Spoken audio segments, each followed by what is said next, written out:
الحمدللہ رب العالمین والعاقبۃ للمتقین والصلاة والسلام علی سید الانبیاء والمرسلین وعلى آلہ واصحابہ الطیبین الطاہرین اما بعد فاعوذ باللہ من الشیطان الرجیم بسم اللہ الرحمن الرحیم وما ارسلنا من رسول الا لیطاع باذن اللہ صدق اللہ العظیم۔ قابل قدر محب گرامی حضرت علامہ سید امین القادری صاحب و دیگر سادات کرام علماء ذوی الاحترام حاضرین و ناظرین، السلام علیکم ورحمۃ اللہ وبرکاتہ۔ میرے پیارے آقا صلی اللہ تعالی علیہ وسلم کے پیارے دیوانوں، آیہ کریمہ کی جس حصے کی تلاوت کا میں نے شرف حاصل کیا اس سے متعلق کچھ معروضات پیش کرنے سے پہلے آقا کریم رؤوف الرحیم علیہ التحیۃ والتسلیم کی بارگاہ میں جس طریقے سے میں پڑھاؤں عقیدت و محبت میں ڈوب کر اسی طریقے سے درود و سلام کا نذرانہ پیش کریں۔ الصلاۃ والسلام علیک یا رسول اللہ،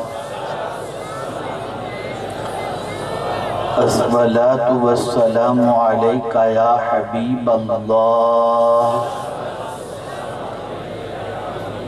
الصلاۃ والسلام علیک یا نبی اللہ وعلی آلک و اصحابک یا نور اللہ صلی اللہ تعالی علیہ وسلم۔ ایک ایمان افروز پرمغز خطاب آپ نے سماعت فرمایا۔ مشکور ہوں میں آپ کا کہ مجھے سننے کے لیے بھی آپ تشریف فرمائیں۔ ایک بات خاص طور پر ذہن میں رکھیں کہ ذکر رسول صلی اللہ علیہ وسلم کی محفل میں دل کو بھی حاضر رکھو اور دماغ کو بھی حاضر رکھو۔ کبھی ایسا ہوتا ہے کہ وجود تو ہمارا سامنے ہوتا ہے، انسان سامنے بیٹھا ہوتا ہے، جسم سامنے ہے، لیکن محفل ختم ہوتی ہے تو ایک دوسرے سے بات ہوتی ہے، کیا کہا حضرت نے، وہ کچھ بتایا تھا نا حضرت نے۔ یہ کیوں سوال ہوتا ہے؟ وجہ سب سے بڑی یہ ہے کہ جسم تو حاضر ہوتا ہے، دماغ غیر حاضر ہوتا ہے۔ تو آپ دماغ کو بھی حاضر رکھیں، جسم کو بھی حاضر رکھیں۔ ہو سکتا ہے کوئی بات آپ کے دل میں اتر جائے جس سے آپ کی دنیا بھی سنور جائے اور آخرت بھی سنور جائے۔ میرے پیارے آقا صلی اللہ تعالی علیہ وسلم کے پیارے دیوانوں، سب سے پہلے یہ بات ذہن میں رکھیں، اللہ نے جتنی بھی چیزوں کو پیدا فرمایا بے مقصد پیدا نہیں فرمایا۔ ہر چیز کو کسی نہ کسی مقصد کے لیے پیدا فرمایا۔ سب کو پیدا کرنے والا اللہ، ارشاد فرماتا ہے اللہ خالق کل شیء، ہر چیز کو پیدا کرنے والا اللہ۔ اب اللہ سے پوچھا جائے میرے کریم یہ ساری چیزیں کرتی کیا ہیں؟ تو میرا رب ارشاد فرماتا ہے وَإِن مِّن شَيْءٍ إِلَّا يُسَبِّحُ بِحَمْدِهِ، ہر چیز اللہ کی تسبیح کرتی ہے، اللہ کی حمد بجا لاتی ہے۔ کوئی بھی چیز ایسی نہیں جو اللہ کی تسبیح نہ کرتی ہو۔ یہ اور بات ہے کہ ہمارے کان ان تسبیحوں کو نہیں سنتے، لیکن مصطفیٰ جان رحمت صلی اللہ علیہ وسلم کو اللہ نے ایسی قوت سماعت عطا فرمائی تھی کہ کنکریوں سے نکلنے والے ذکر کی آواز کو بھی حضور سن لیا کرتے تھے، بلکہ جس پر حضور کی نظر پڑ جاتی اللہ ان کو بھی ایسی سماعت عطا کر دیتا کہ وہ بھی کنکریوں سے نکلنے والی آواز کو سن لیا کرتے تھے۔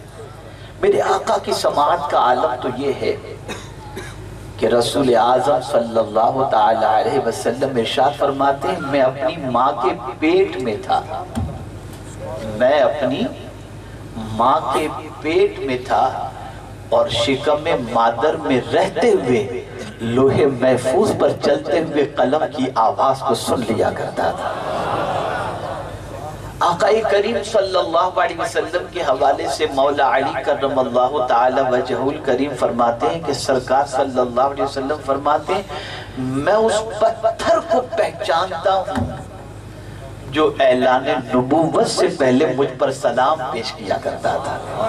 یہ رسول اعظم صلی اللہ علیہ وسلم ہر چیز اللہ کا ذکر کرتی ہے، اور ہر چیز جہاں اللہ کا ذکر کرتی ہے وہیں اللہ کے رسول صلی اللہ علیہ وسلم کی اطاعت بھی کرتی ہے، فرما برداری بھی کرتی ہے۔ آج سائنس کے دور کے اندر، ٹیکنالوجی کے دور کے اندر انسان ریسرچ کرتا ہے، ریسرچ سینٹر قائم ہے، تحقیقی ادارے قائم ہیں کہ یہ چیز بنی تو کیوں، اس چیز کا فائدہ کیا ہے، اس چیز کا نقصان کیا ہے۔ آپ دیکھیں دواؤں کے بارے میں ریسرچ ہو رہی ہے، کورونا کی ویکسین کے سلسلے میں کئی مہینوں تک، کئی عرصے تک لیبورٹری کے اندر اس کی ریسرچ ہوتی رہی۔ یہ ساری چیزیں ریسرچ کا دور چل رہا ہے، ہر چیز کے بارے میں آدمی تحقیق کرتا ہے کہ یہ چیز بنائی گئی تو کیوں، یہ چیز پیدا کی گئی تو کیوں، اس چیز کی پیدائش کا مقصد کیا ہے۔ لیکن ایک انسان صرف نہیں سوچتا، تو بس یہی نہیں سوچتا کہ میرے اللہ نے مجھے کیوں پیدا کیا ہے، اپنے بارے میں نہیں سوچا، ہمیں اللہ نے کیوں پیدا کیا کبھی سوچا؟ نہ آپ نے سوچا، نہ ہم نے سوچا، کبھی ہم نے غور نہیں کیا کہ ہمارے کریم نے ہمیں کیوں پیدا کیا۔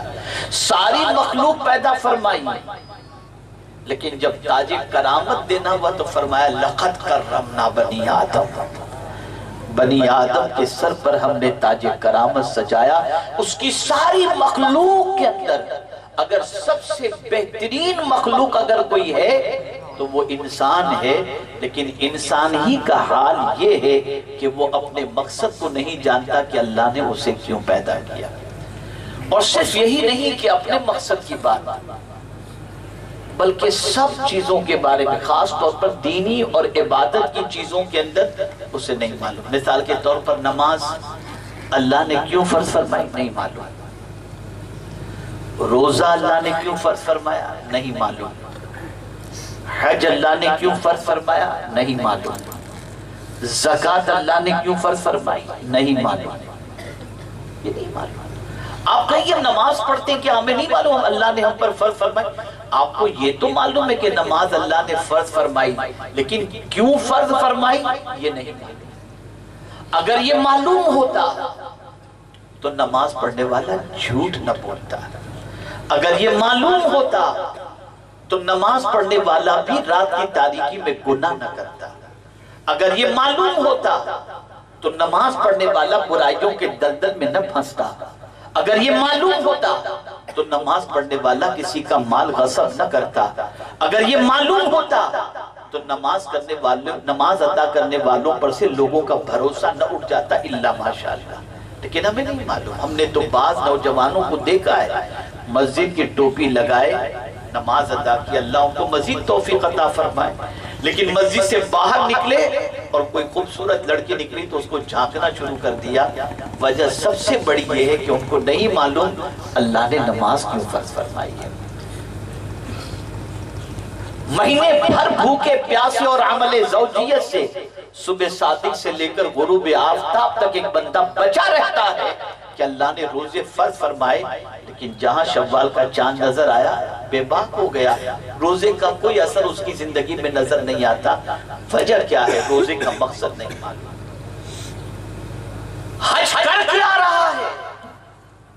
جانے سے پہلے توبہ کر کے جاتا ہے، آنے کے بعد اس کی زندگی میں کوئی خاص تبدیلی نظر نہیں آتی، نمازیں بھی چھوٹ رہی ہیں، جھوٹ بھی زبان پر جاری ہے اور پکچر بھی جاری ہے، ساری چیزیں۔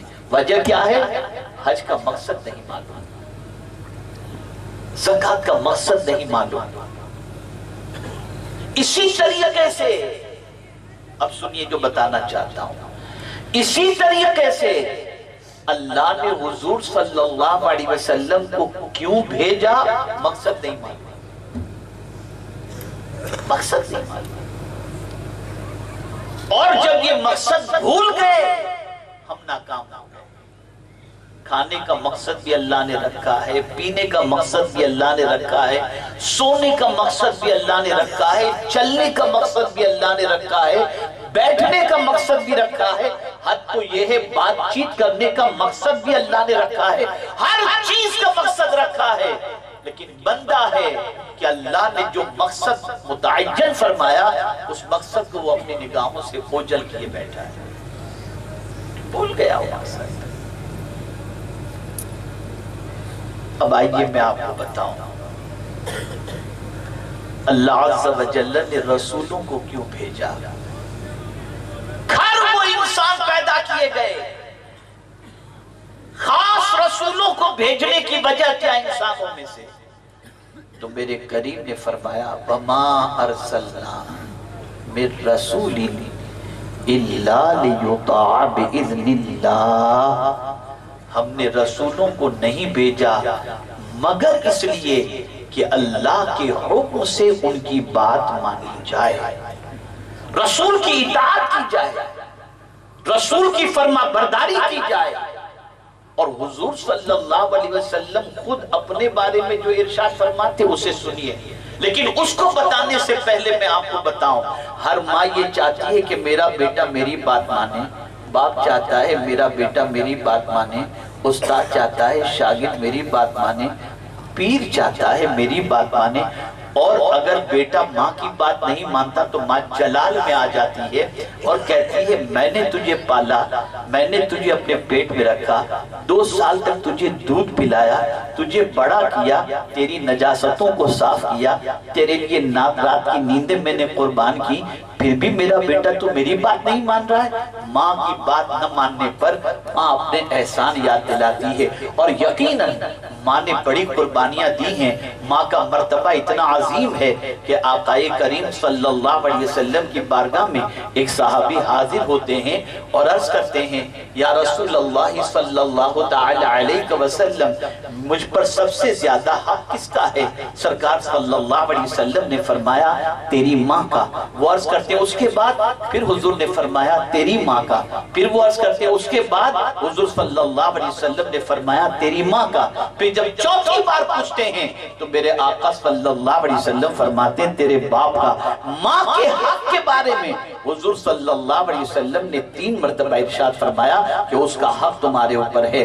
اللہ اکبر! اے رسول اعظم صلی اللہ علیہ وسلم کے دیوانوں، اگر کوئی شخص ماں باپ کی بے ادبی کرتا ہے، ماں باپ کے سامنے اف بھی کرتا ہے، اس کی زندگی کی نیکیاں ختم ہو جاتی ہیں، برباد ہو جاتی ہیں۔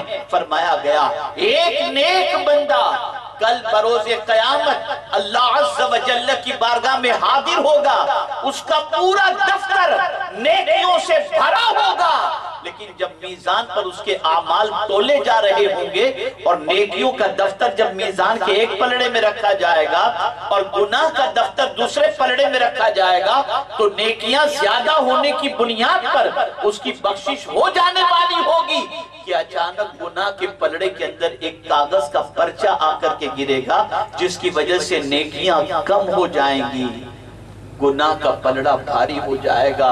رب فرمائے گا فرشتوں لے جاؤ اسے جہنم میں ڈال دو۔ وہ بندہ پریشان ہو کر عرض کرے گا مولا اس پرچے میں کیا ہے؟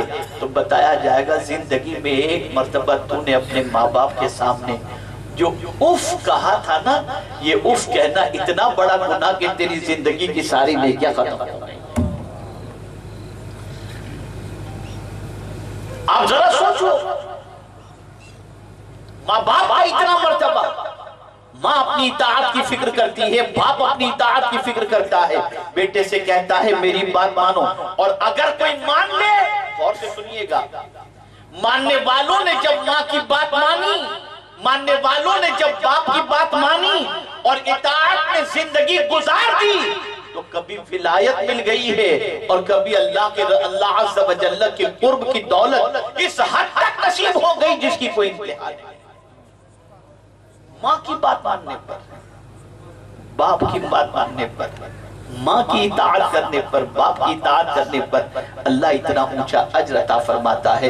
اے رسول اعظم صلی اللہ علیہ وسلم کے دیوانوں، میرا یہ جملہ زندگی بھر کے لیے اپنے دل و دماغ میں محفوظ کر لو، ساری دنیا کے علماء اور مشائخ مل کر کسی شخص کے سلسلے میں دعا کریں اور اس شخص کے سلسلے میں اس کے ماں باپ بد دعا کریں تو کسی کی دعا اس کے حق میں قبول نہیں ہو سکتی، اور ساری دنیا مل کر کے بد دعا کرے اور ماں باپ اپنی اولاد کے حق میں دعا کرے اس کا کچھ نہیں بگڑ سکتا۔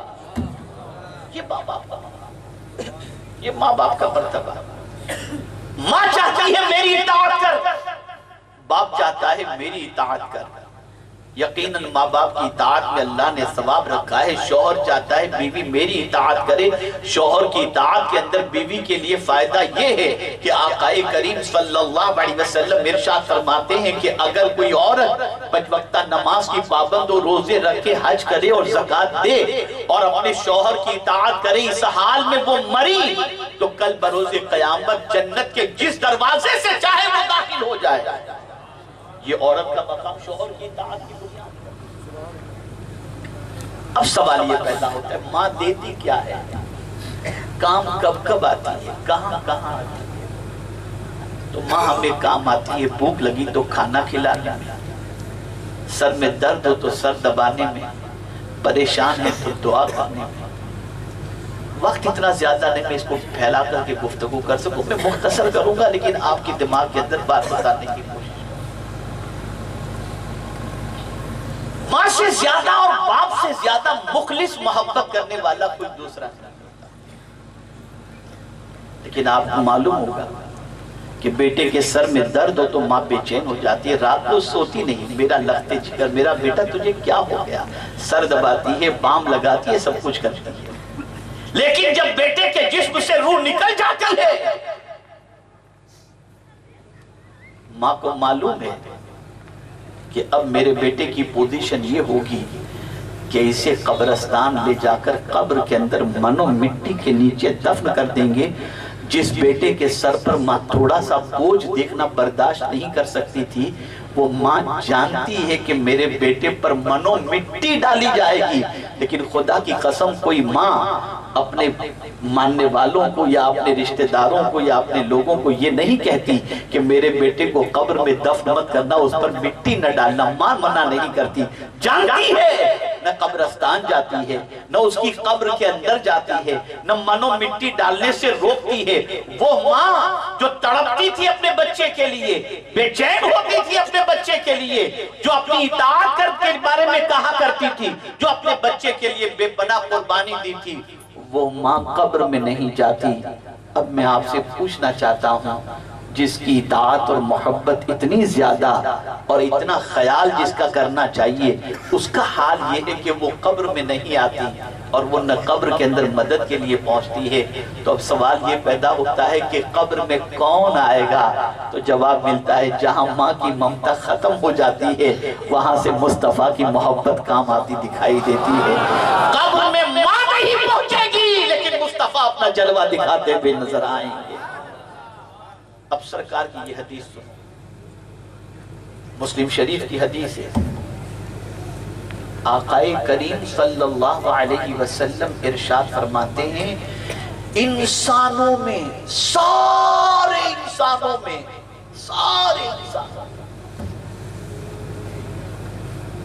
کوئی مجھ سے زیادہ میری امت سے محبت کرنے والا،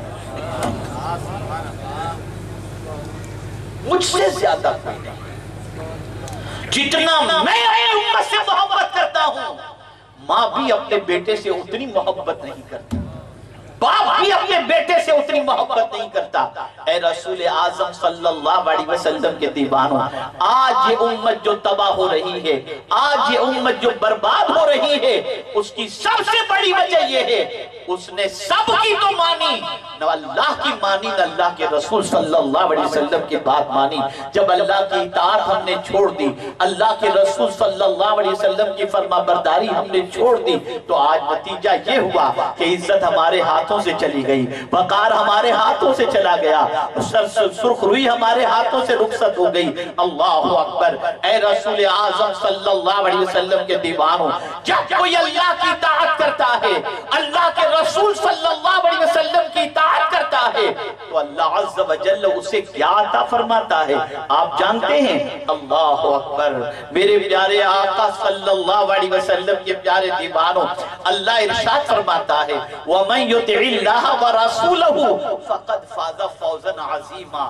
جو اللہ اور اس کے رسول کی فرما برداری کرے، اللہ اسے بڑی کامیابی سے ہمکنار فرماتا ہے۔ تاریخ اٹھا کر کے دیکھو، آپ سارے اوراق الٹ کر کے دیکھو تو آپ کو پتا چلے گا جس نے اللہ اور اس کے رسول کی بات مانی، اللہ نے اسے عزت بھی عطا فرمائی، اسے کامیابی بھی عطا فرمائی، اسے سرخ روئی بھی عطا فرمائی۔ اللہ اکبر۔ آج کے بے داڑھی مسلمانوں سے کہا جائے داڑھی رکھو تو مسلمان کہتا ہے میری خوبصورتی میں فرق پڑ جائے گا، پرسنالٹی ماند پڑ جائے گی، لوگ مجھے بوڑھا تصور کریں گے۔ اللہ اللہ، آپ ذرا سوچو، کیا آپ کے چہرے پر جھریاں نہیں آئیں گی؟ کیا بڑھاپے کی دہلیز پر آپ نہیں پہنچو گے؟ کیا آپ کی خوبصورتی ماند نہیں پڑ جائے گی؟ کیا دنیا میں کسی ایسے چہرے والے کے بارے میں آپ جانتے ہو جس چہرے کی مثال دنیا دیتی ہو کہ اس کا چہرہ اس جیسا ہے؟ لیکن اللہ اکبر، آسمان پہ نکلنے والے چاند کی مثال دی جاتی ہے۔ اگر کسی کا چہرہ بہت خوبصورت ہے تو کہا جاتا ہے اس کا چہرہ تو 14ویں کے چاند کی طرح چمکتا نظر آتا ہے۔ آپ ذرا سوچو، چاند کی مثال کے ذریعے اس کی خوبصورتی کی بات کی جاتی ہے، لیکن اے چاند تیری عظمتوں پر قربان، تیری خوبصورتی کی تمثیل دنیا کے کسی انسان کی خوبصورتی کو دیکھ کر پیش کی جاتی ہے، لیکن اے چاند تو نے اپنی خوبصورتی اسی میں سمجھی کہ حضور کی اطاعت کریں۔ اللہ اکبر۔ جیسے ہی رسول اعظم نے انگلی کا اشارہ کیا، چاند نے اپنا سینہ چیر دیا۔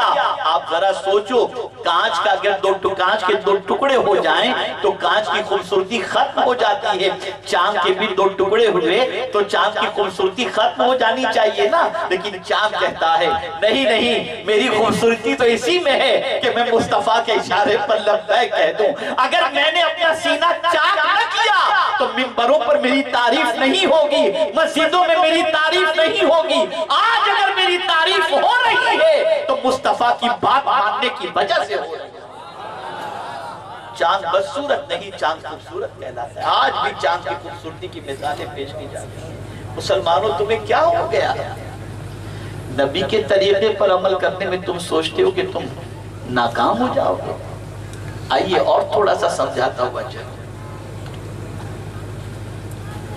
کوئی ارب پتی ہے، کھرب پتی ہے، کروڑ پتی ہے، لکھ پتی ہے، لمبی گاڑیاں ہیں، بنگلو ہے، اور اسی کا ایک بھائی ایک دم غریب مزدوری کرتا ہے، تو وہ اپنے بھائی کو رسپیکٹ نہیں دے گا کہ پہننے کے لیے اس کے پاس کپڑے نہیں، کسی محفل میں آ جائے تو بتائے گا نہیں کہ یہ میرا بھائی ہے، اس لیے کہ غریب ہے نا، اچھے کپڑے نہیں پہنا۔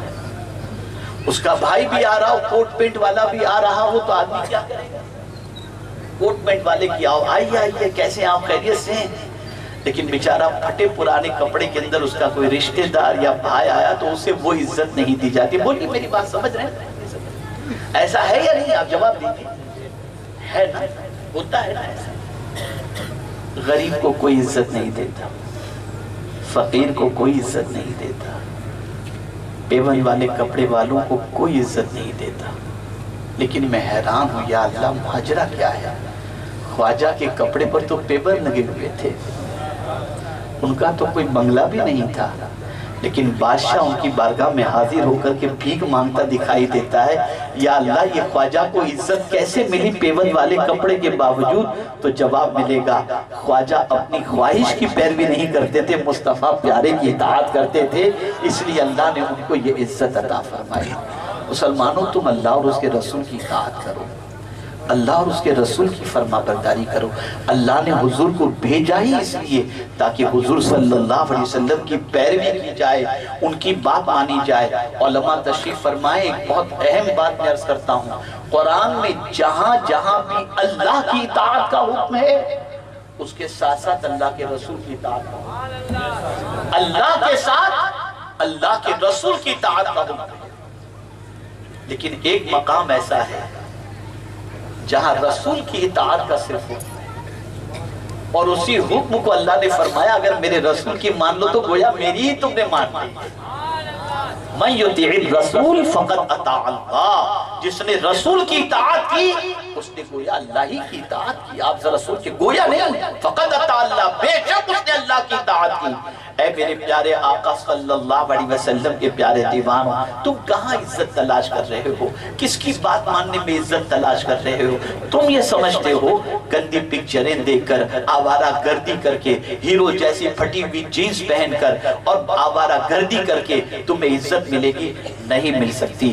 خدا کی قسم، مصطفیٰ پیارے کی اطاعت کرو گے، ان کی فرما برداری کرو گے تو صرف یہ نہیں کہ زمین کے اوپر عزت ملے گی، قبر میں بھی عزت ملے گی اور میدان محشر میں بھی عزت ملے گی۔ رسول کی اطاعت کے صدقے میں، تاجدار کائنات صلی اللہ علیہ وسلم کی فرما برداری کے صدقے میں، اللہ اکبر، میرے پیارے آقا صلی اللہ علیہ وسلم کے پیارے دیوانوں، صحابہ کی زندگی کا جائزہ لو، تابعین کی زندگی کا جائزہ لو، اولیاء کاملین کی زندگی کا جائزہ لو تو آپ کو پتا چلے گا وہ جہاں سن لیتے تھے یہ حضور صلی اللہ علیہ وسلم کا حکم ہے، بس پھر وہ کوئی چیز نہیں سوچتے تھے، آقا کریم صلی اللہ علیہ وسلم کی اطاعت کرتے تھے، فرما برداری کرتے تھے، اس لیے کہ وہ جانتے تھے کہ اللہ کے رسول کی فرما برداری میں اللہ نے کامیابی اور کامرانی رکھی ہے۔ میرے پیارے آقا صلی اللہ علیہ وسلم کے پیارے دیوانوں، آج جب طریق مصطفیٰ کو ہم نے چھوڑ دیا بلکہ ہماری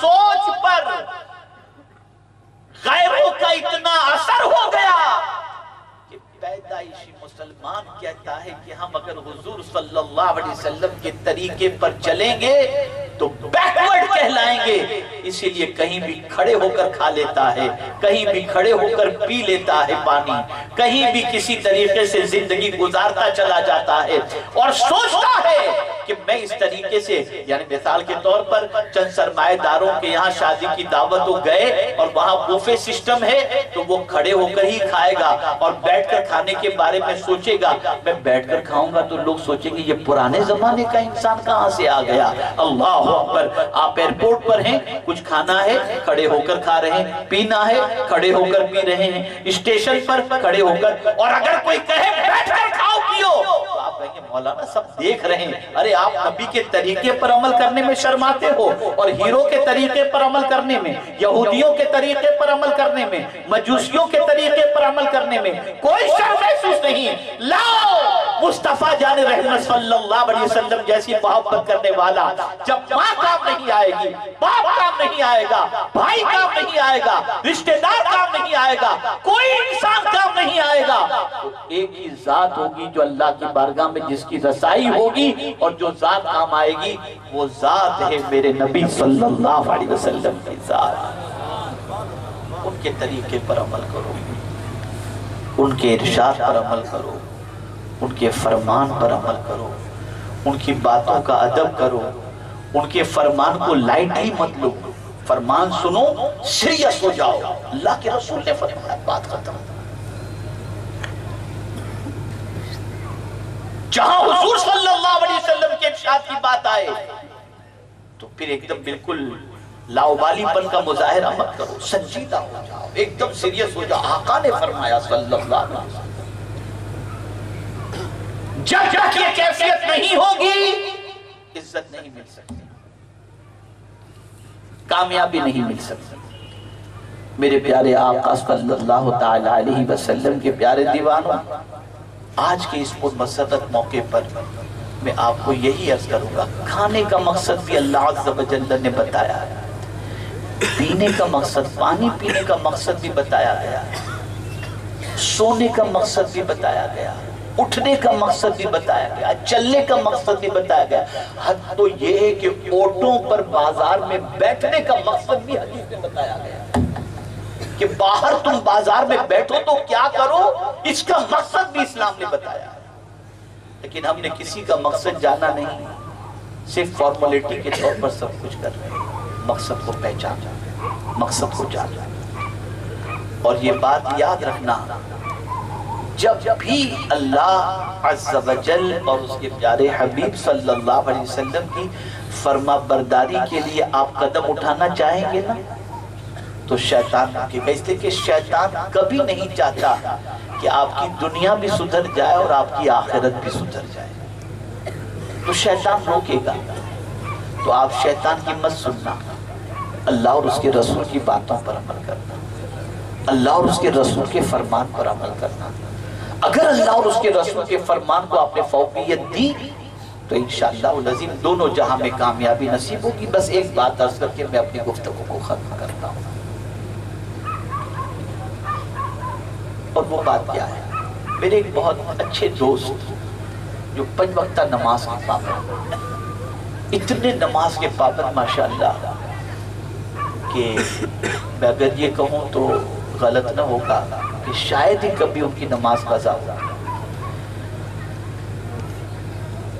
آج مسلمان تو بھی کش وغیرہ کا معاملہ ہی نہیں ہے، پورے ہندوستان میں دیکھ لیجئے نماز کے معاملے میں کیا ہے۔ وقت ہوتا ہے تو آدمی بھاگتا ہے ادھر ادھر کہ کہیں کوئی پکڑ کے نماز کے لیے کھڑا نہ کر دے، مسجد کے قریب ہوگا تو اور بھاگ جائے گا کہ کہیں پکڑ کے اندر نہ لے جائے۔ یہ حال ہو چکا ہے، اور پھر دعویٰ کیا، حضور سے محبت کرتے ہیں صلی اللہ علیہ وسلم، لیکن وہ بندہ نماز کا بہت پنکچوئل تھا، بہت پنکچوئل تھا۔ اتفاق سے ایک دن فجر کی نماز کو 7-8 منٹ یا 5-7 منٹ باقی ہوں گے اور اس کی آنکھ کھلی، اور جیسے دیکھا کہ تم کانپ گیا، یا اللہ میری نماز قضا ہو جائے گی۔ تو پھر شیطان نے دھمکی دی، ابھی 7 منٹ باقی ہیں، تو اٹھے گا، استنجا کرے گا، وضو کرے گا، تب تک تو وقت چلا جائے گا، کہے کو نیند خراب کرتا ہے۔ شیطان نے دھمکی دے کر اس کے دل میں خیال پیدا ہوا، چونکہ حضور سے محبت کرتا تھا، اس کے دل میں خیال پیدا، صلی اللہ علیہ وسلم، اس کے دل میں خیال پیدا، اور وہ خیال کیا ہے؟ میں جلدی سے اٹھوں، جلدی سے وضو کر لوں، چاہے 2 فرض ہی پڑھ لوں، اگر میں 2 فرض پڑھ لوں گا تو میرے آقا کی آنکھوں کو ٹھنڈک پہنچ جائے گی۔ بس وہ اٹھا، اٹھ کر جلدی سے وضو کیا، 2 فرض اس نے فجر کی ادا کر لی۔ اس کا کہنا ہے نمازیں تو میں نے بہت پڑھی ہیں، لیکن اس نماز کے بعد جو مجھے سکون ملا ہے، ایسا سکون مجھے کبھی نہیں ملا۔ آپ اپنے اندر قربانی کا جذبہ پیدا کریں۔ کیا آپ نہیں چاہتے ماں کی آنکھوں کو ٹھنڈک پہنچاتے ہو، باپ کی آنکھوں کو ٹھنڈک پہنچاتے ہو، حضور کی آنکھوں کو ٹھنڈک پہنچانے کا خیال ہے؟ خوب مزے سے چادر تان کے سو جاتے ہو، کوئی اٹھاوے نہیں۔ بدلو اپنی سوچ کو، بدلو اپنی فکر کو۔ ہر چیز کی تخلیق کا مقصد ہے، اللہ کے رسول صلی اللہ علیہ وسلم کو بھی بھیجنے کا مقصد یہ ہے۔ کئی مقاصد ہیں، ان میں سے ایک مقصد یہ ہے کہ اللہ کے رسول صلی اللہ علیہ وسلم کی بات مانی جائے، اللہ کے رسول صلی اللہ علیہ وسلم کی اطاعت کی جائے، اور جب کوئی اللہ اور اس کے رسول جل جلالہ و صلی اللہ علیہ وسلم کی اطاعت کرتا ہے، اللہ اسے بڑی کامیابی سے ہمکنار فرماتا ہے۔ اللہ رب العزت جل جلالہ کی بارگاہ میں دعا ہے کہ پروردگار آقا کریم رؤوف الرحیم علیہ التحیۃ والتسلیم کے صدقہ و طفیل ہم سب کو اللہ اور اس کے رسول کی اطاعت کی توفیق نصیب فرمائے۔ آج سے آپ ارادہ کر لیں، من بنا لیں، آپ کا من گھبراتا ہے، دل آپ کا بے چین رہتا ہے، طبیعت میں بے قراری رہتی ہے، آپ حضور کی بات ماننا شروع کر دو، ساری بے چینیاں ختم ہو جائیں گی، ساری بے قراریاں ختم ہو جائیں گی، سارا سکون اللہ آپ کے دل پر نازل فرما دے گا انشاءاللہ العظیم، سب تکلیفیں اللہ دور فرما دے گا۔ اس لیے میری گزارش ہے اللہ اور اس کے رسول جل جلالہ و صلی اللہ علیہ وسلم کی اطاعت کریں اور اللہ کے رسول صلی اللہ علیہ وسلم کو خوش کرنے کی کوشش کریں۔ دیکھیں فرق ہے اللہ کی اطاعت اور اللہ کے رسول صلی اللہ علیہ وسلم کی اطاعت۔ اللہ کی اطاعت بندہ ڈر سے بھی کرتا ہے، کہ مولا کہیں گرفت نہ فرما دے۔ اللہ کی اطاعت اس لیے بھی بندہ کرتا ہے کہ اللہ جہنم میں نہ ڈال دے۔ اللہ کی اطاعت اس لیے بھی بندہ کرتا ہے کہ قبر میں عذاب نہ ہو۔ اللہ کی اطاعت بندہ اس لیے بھی کرتا ہے تاکہ پروردگار جل جلالہ روزی تنگ نہ کر دے۔ لیکن حضور کی اطاعت تو صرف اس لیے ہوتی ہے کہ مصطفیٰ ناراض نہ۔ اطاعت اس لیے کرتا ہے کہ بس مصطفیٰ راضی ہو جائیں، میں نافرمانی نہ کروں، اس لیے کہ نافرمانی کروں گا تو حضور صلی اللہ علیہ وسلم ناراض ہو جائیں گے۔ یہاں کوئی ڈر ہے ہی نہیں۔ اور قرآن میں اطاعت کی بات کہی گئی، اور اطاعت طوعاً سے ہے، اس کے معنی ہوتا ہے خوشی اور مسرت سے اطاعت کرنا، فرما برداری کرنا۔ تو آدمی حضور صلی اللہ علیہ وسلم کی جو اطاعت کرتا ہے نا، وہ بوجھ سمجھ کر کے نہیں، محبت میں کرتا ہے، خوشی میں کرتا ہے۔ اور جب حضور سے محبت اور خوشی میں اللہ کے رسول کی اطاعت کرتا ہے تو اللہ دونوں جہاں کی کامیابیاں اسے عطا فرما دیتا ہے۔ زندگی رہی تو پھر کبھی اس سلسلے میں عرض کروں گا، اس لیے کہ پرمغز کتاب مجھ سے پہلے آپ نے سن لیا، میں تو بس ایسے ہی تبرکاً تھوڑی دیر کے لیے کچھ باتیں عرض کر دیا۔ امید ہے کہ آپ انشاءاللہ اپنے دل کے نہا خانوں میں جگہ دیں گے۔ یہاں میری بہنیں بھی موجود ہیں تو ان سے خاص ایک ہی بات میں کہوں گا، دوسری بات نہیں کہوں گا۔ آج کل ہماری بہنوں کو بڑا شوق ہے عطر لگانے کا، پرفیوم لگانے کا، خوشبو کے استعمال کرنے کا، اور بہت نکلتی ہیں تو اس طریقے سے ان کی یعنی خوشبو سے آدمی ان کی طرف مائل ہو جائے اور لگے کہ کوئی خوشبو لگائے ہوئے نکلا ہے، اور عورتیں لگانے میں ہچکچاتی نہیں ہیں۔ سن لو، ایسی عورت جو ایسی خوشبو لگائے جو خوشبو پھیلتی ہو، یعنی جس کی خوشبو پھیلتی ہو، ایسی عورت کو سرکار نے شریف عورت نہیں فرمایا، شریف عورت نہیں فرمایا۔ جس عورت کے جسم سے، کپڑے سے ایسی خوشبو نکلتی ہو جو خوشبو پھیل رہی ہے۔ ہاں، عورت اپنے شوہر کے لیے گھر میں خوشبو لگا سکتی، یہ اس کو اجازت ہے، لیکن گھر سے باہر نکلنا ہے تو لگایا پرفیوم اور نکل۔ بھول جاتے ہیں کہ حضور نے کیا کہا ہے۔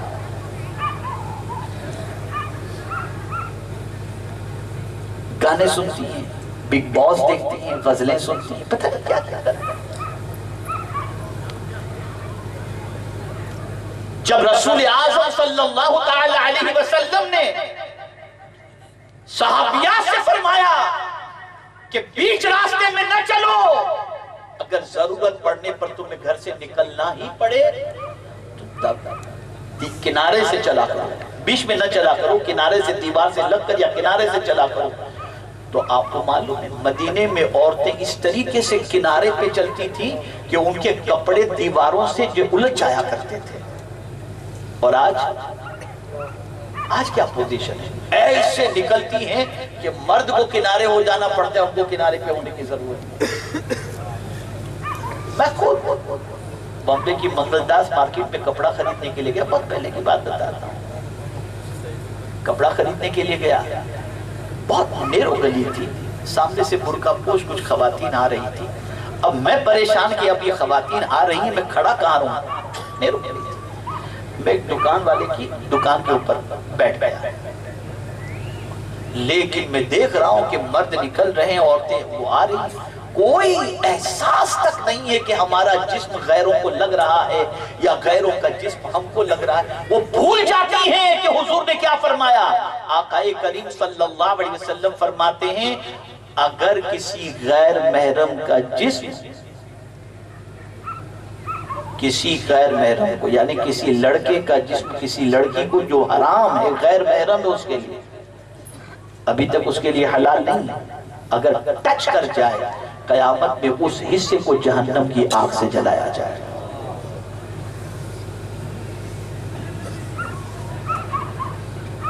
ذرا سوچو کیا ہو رہا ہے یہاں پر، کہاں جا رہے ہیں؟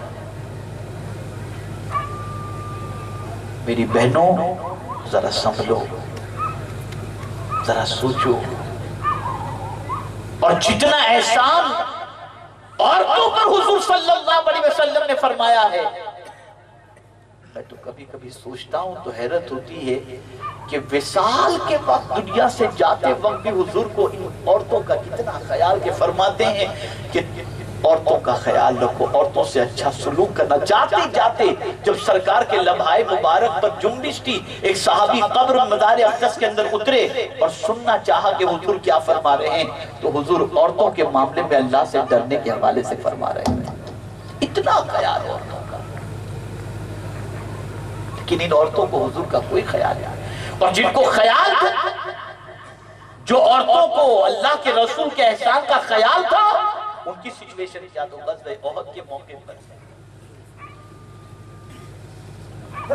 یہ ہوا پھیلا دی گئی کہ آقا کریم صلی اللہ علیہ وسلم شہید ہو گئے، تو ایک خاتون میدان احد کی طرف ملے ایک صحابی، تو پوچھا حضور کا حال کیا؟ کہا تیرا شوہر شہید ہو گیا۔ کہا انا للہ و انا الیہ راجعون، لیکن میرے آقا کیسے ہیں؟